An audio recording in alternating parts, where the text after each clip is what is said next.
ન્યાલ વીગ્યો રે ન્યાલ હું તો નિંદો પછી ઇંદુ આમું લસણ જોરદાર ઉભી આ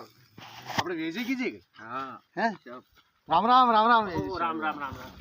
કોઈ મોટર થી બદલી કે હા મોટર થી આવ્યો અટક્યાકાર ઉતર્યો પેદલ પેદલ કે ટચ્યા કરતા ઈ રહ્યા કોઈ આવી તો લેવા કોઈ ની પગે પગે ઈરા ત્યાં પામણા ક્યાં ગયા પામણો તું થાર લીન ગયો યાર કલા કટા બાર તક નહીં આવ્યો તો પછી તે રાખા કરા પરો ફટાફટ માંડો ને એશ કરના પરો કઈ તે રાખા કર્યાવર મંડા માંડો માંડો કોણ કો માંડું આપણે બાળકો તે કરવી લ્યો તો ની હા કોઈ હું હગે એક બંધ નહીં કર રાખું બાપ કઈ પલટી કિતર જાય ન્યુ કચર પલટી જાય અરે ની લાઈસન ઉભી ગઈ માકે તો કઈ કોલ લસણ લસણ હશે નું ચણાવ ભાઈ, બસ ચણાવ જાઓ જાઓ યાર હું નહીં કરું હગે એક પણ થા કટે દેખો ને 5-7 યુ ગઈ લાઈસન ઉભી ને 15 જણા ની દીધા મારે તો કલ્લો અરે નહીં અરે લાઈસન કલ્લો, મારી વાત તો પ્યાર મારા સાંભળો. પેથી શી કઈ લાઈસન ઉભી અને થાને તો હુરકુઈ ગોરી મોર બીબી વાવા લસણ અરે નહીં લાઈસન કોઈ ભાવ હુણ્યો અરે સહી જાય કે બોલો સોરા અરે દોડ યાર ઈ